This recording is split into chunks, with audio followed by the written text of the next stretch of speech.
The coffee machine let out a long hiss, that steady, familiar sound that always settled my nerves in the quiet stretch of late afternoon. I was wiping down the counter, feeling the cool, worn formica under a damp rag, when my eyes wandered, like they had all week, toward the corner booth. It sat under a flickering neon sign that still bragged about 24-hour eats. Even though I'd been locking the doors at 10 sharp for 3 years now, she was there again. Third day in a row. She couldn't have been more than 20. Her hair was the pale, washed-out color of old straw, and her eyes were too big for her face, like they were carrying more than she knew what to do with. They stayed locked on the plate in front of her, a club sandwich and fries that hadn't been touched. Her hands were hidden in her lap beneath the table. Every few minutes, her shoulders jerked hard, a sharp little tremor that ran through her thin body like a stray jolt of electricity.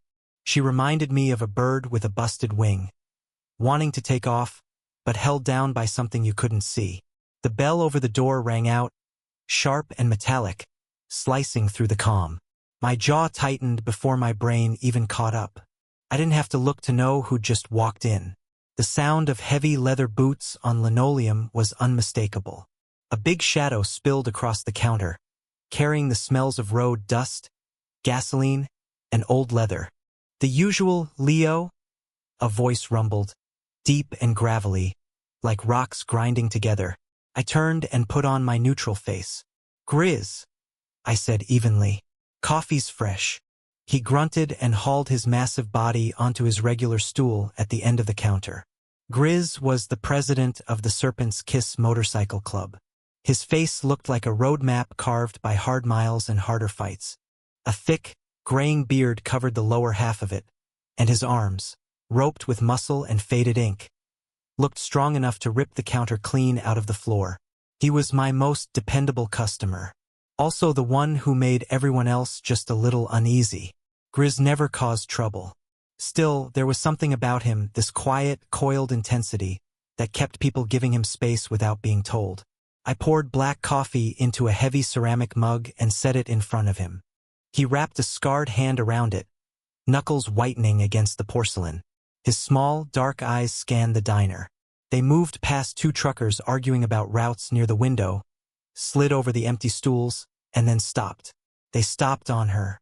He watched the girl in silence for a long moment. I caught myself holding my breath. I'd seen that look on Grizz before. It was the look of measuring something, weighing it, deciding whether it was prey, a problem, or not worth noticing at all. She didn't seem to know she was being watched. She kept staring at her food, a single tear slipping down her cheek. I told myself to stay out of it. I owned a diner, not a counseling center. My job was food and keeping things calm. But before this life, long before the grease stains and coffee refills, I'd been a medic. And that instinct never really leaves you. I noticed her shallow breathing, the pale, almost gray tone of her skin, the faint tremor in her hands when they briefly came into view.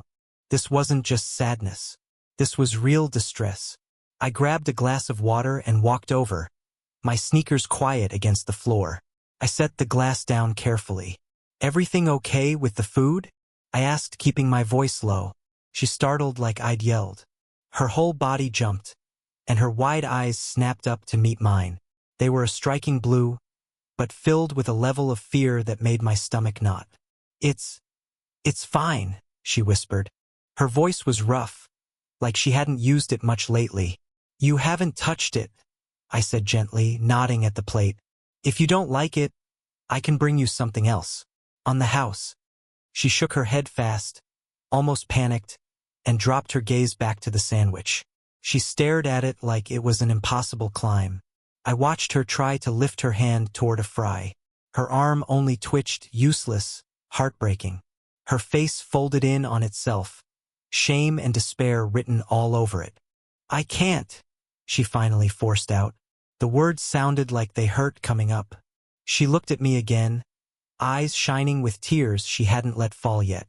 My arms, they don't work. The words hung there, heavy and wrong. I frowned. She wasn't wearing a cast.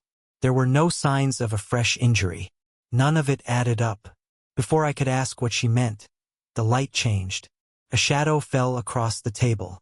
Grizz was standing there. I hadn't heard him move. For a man that big, he had an unsettling way of being silent. His presence filled the space, stealing the air out of it. The girl pressed herself back into the vinyl seat, trying to disappear, a small whimper slipping out before she could stop it. Grizz's eyes stayed on her. Cold. Unreadable. He looked from her terrified face to the untouched plate, then down to her hands, clenched tight in her lap. Without thinking, I stepped half a pace back, just enough to put myself slightly between him and her. Problem here? Grizz asked. His voice was flat. No anger.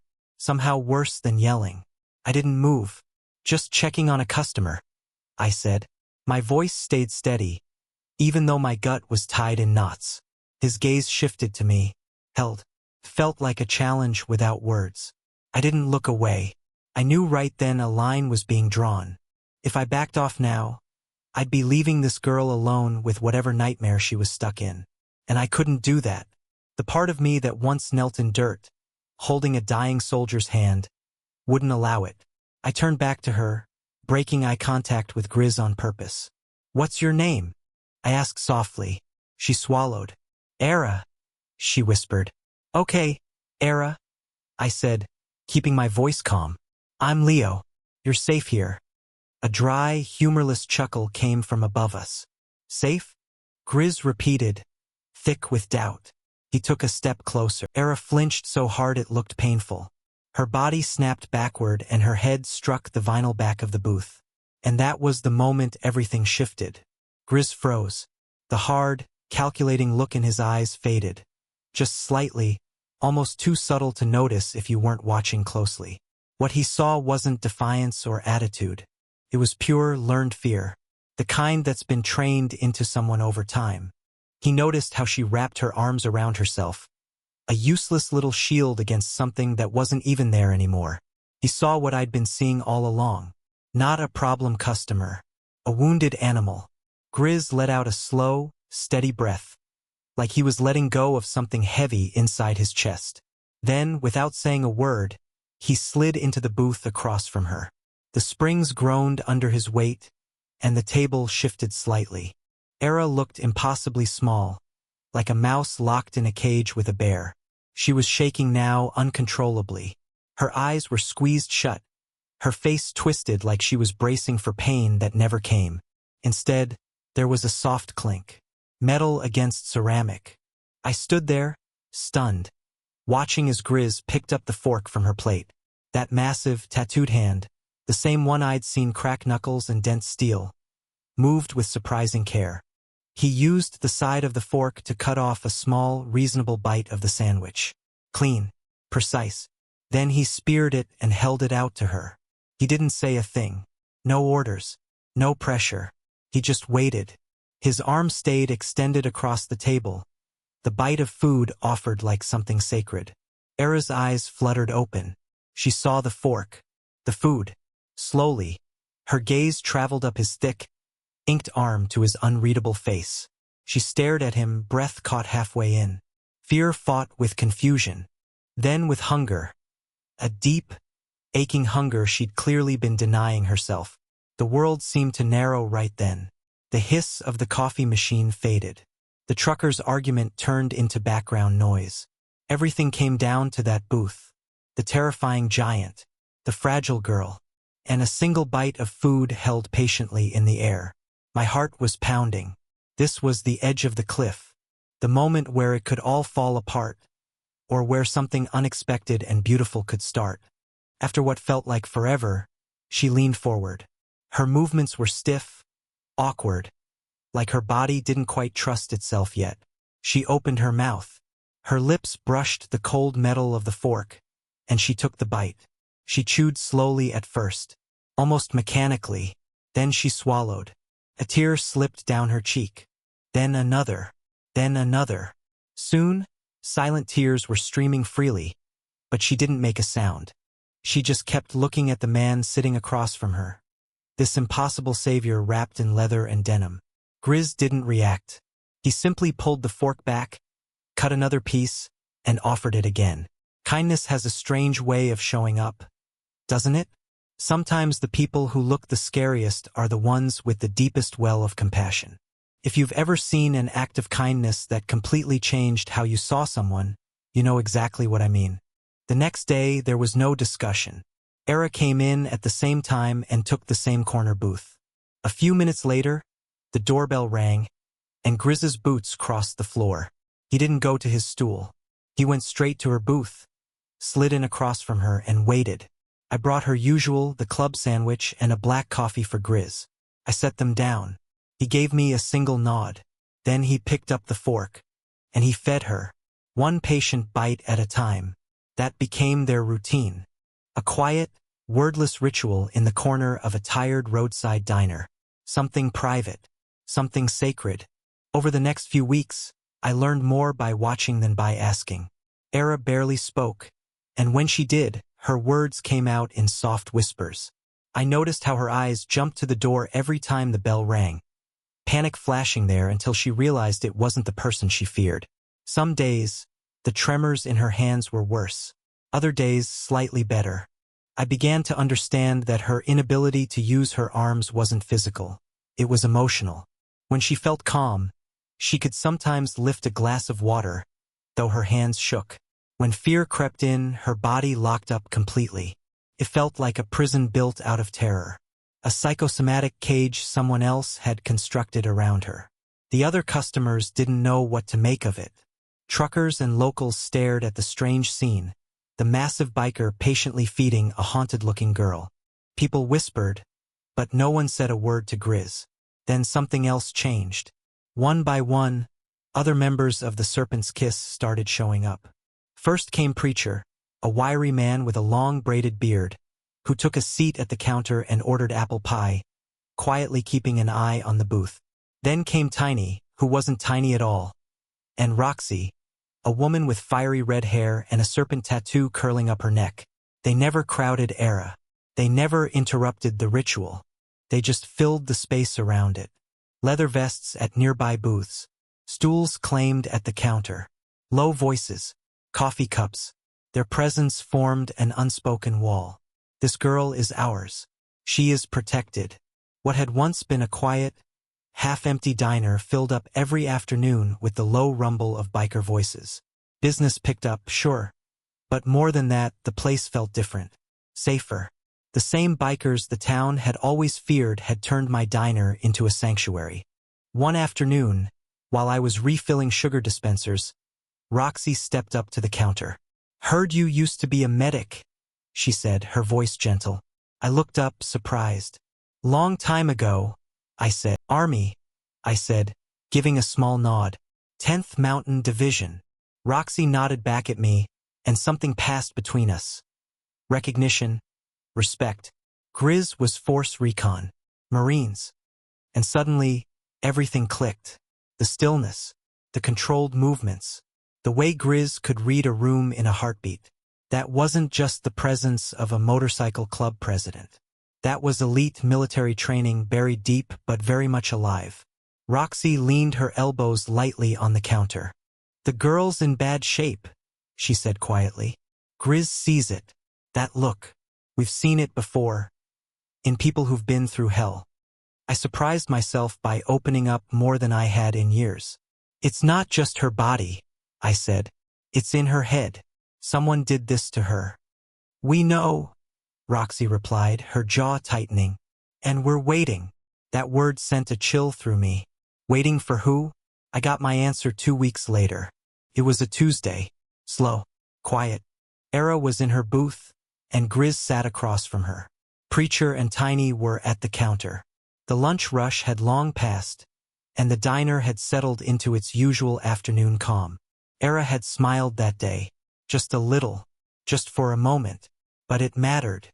She'd even managed to lift her own glass of water and take a sip. It might not sound like much, but to me, it felt like watching someone climb a mountain. Then the bell over the door rang. This wasn't the sound of a regular coming in. 2 men walked through the door. They weren't bikers, weren't truckers. They wore expensive suits that didn't quite fit right, and they moved with a slick, predatory confidence. Their eyes were cold, Empty. Like sharks. Every head in the diner turned. Conversation died instantly. The air went tight, thick with tension. Era froze. The glass slipped from her fingers and shattered on the floor. Her face drained of color. Terror took over completely. A low, broken sound escaped her throat. Something between a moan and a sob. Her arms dropped uselessly to her sides again, as if the strength had been ripped right out of her. The first man smiled thinly, cruelly. His eyes locked onto her. "There you are, little bird," he said smoothly. "We've been so worried. It's time to come home." Grizz didn't move. He didn't even look at them. He carefully set the fork down on the plate, slowly wiped his mouth with a napkin. Every instinct in my body screamed at me to act, to grab the phone, the skillet, anything. But I was frozen, caught in the deadly calm that had settled over the room. Preacher and Tiny turned on their stools to face the men. Their hands rested openly on their knees, empty, relaxed. But their bodies were anything but relaxed. The man in the suit took a step forward. "We'll be taking her now. She's had her little vacation." Grizz finally turned his head. He stayed seated. He didn't raise his voice. No, the word wasn't a refusal.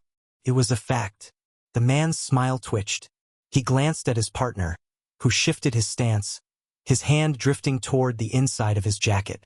At the counter, Preacher lifted a heavy, cream-filled coffee mug and balanced it in his palm like it weighed nothing. Tiny began cracking his knuckles. Slowly, deliberately. The sound echoed in the silence like gunshots. "You don't know who you're dealing with," the suited man snapped. "She belongs to us." That's when Grizz stood. He rose slowly, unfolding to his full height, blocking the light from the windows. Leather, muscle, controlled fury.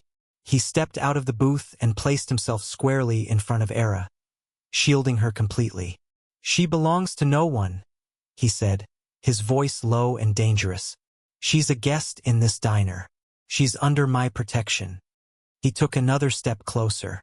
"And you," he continued, "are trespassing." Both men stepped back without meaning to. "I suggest you leave," Grizz said calmly, "before you learn just how unfriendly this place can be." The air felt sharp enough to cut skin. The second man's hand was now clearly inside his jacket. I saw it. Grizz saw it. So did Roxy. She stood up near the door, a pool cue suddenly in her hand, tapping it lightly against her palm. The message was unmistakable. They were surrounded. The leader's eyes darted around the diner, at the silent bikers, at Grizz, at me behind the counter with my hand gripping a cast-iron pan. He'd made a mistake. He'd walked straight into a den of serpents, and every single one of them was watching him. The confidence drained out of him, replaced by something primal. Fear. He gave his partner a tiny shake of the head, then plastered on a fake smile. "Misunderstanding," he said, lifting his hands. "We were just concerned about her welfare." "Her welfare is fine," Grizz replied. "Yours won't be if you're still here in 10 seconds. That was all it took. They backed away, turned, and hurried out the door. The bell rang as they fled. And just like that, the storm passed. The second those men were gone, the tension finally snapped. Era let out a broken sob and folded in on herself, burying her face in her hands. Grizz turned and lowered himself beside the booth, his huge body looking almost out of place on the diner floor. He didn't reach for her. He didn't crowd her. He just stayed there, solid, steady, impossible to move. "It's okay," he said softly, softer than I'd ever heard him speak. "You're safe now. They're not coming back."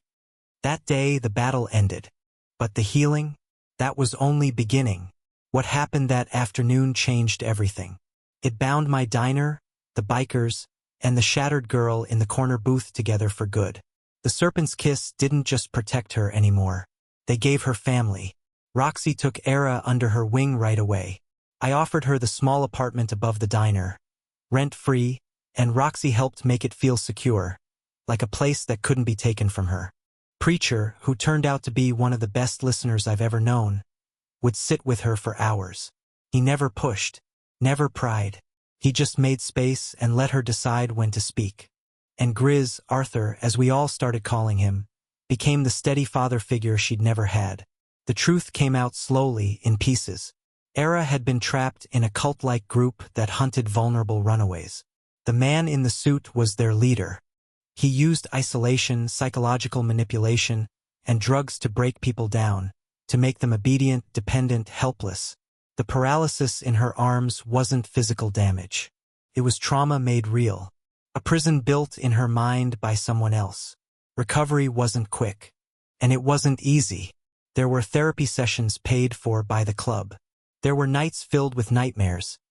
Era waking up screaming while Roxy or I rushed upstairs to sit with her until morning.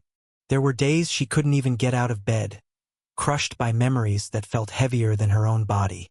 But her new family never backed away. We celebrated every tiny victory. The first time she buttered her own toast. The first time she walked to the grocery store alone. The first time I heard her laugh. A real laugh. Caught me so off guard it brought tears to my eyes. My diner slowly became the heart of something bigger. The bikers weren't seen as a threat anymore. They were protectors. Guardians. People didn't just come in for food, they came for the feeling. Safety. Belonging. Years passed. The old neon sign was replaced. The booths were reupholstered.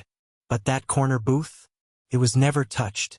5 years later, on a bright spring morning, Era stood behind the counter tying on an apron.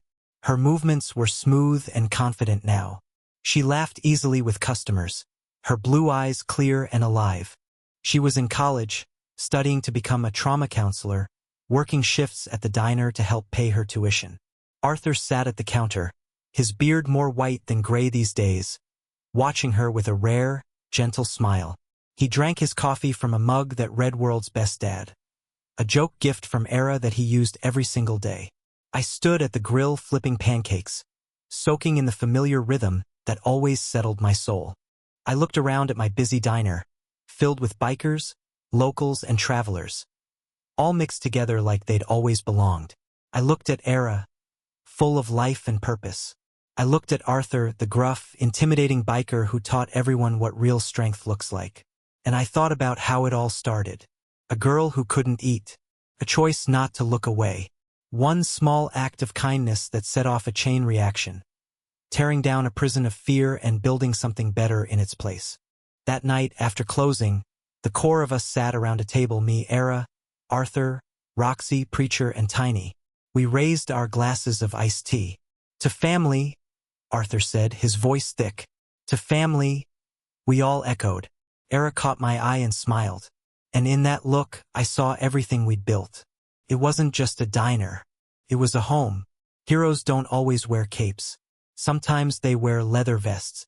And sometimes they're just quiet people who notice someone hurting and decide to care. The world is full of folks suffering in silence, waiting for someone to see them. Era's story is proof that you don't need superpowers to be a hero. You just need to pay attention. You need the courage to ask if someone's okay, and the heart to act when they're not. What would you have done in my place? Every day, we're given chances to make a difference. If you believe ordinary people can do extraordinary things, share this story with someone who needs it, and stick around. There are more stories like this waiting to be told.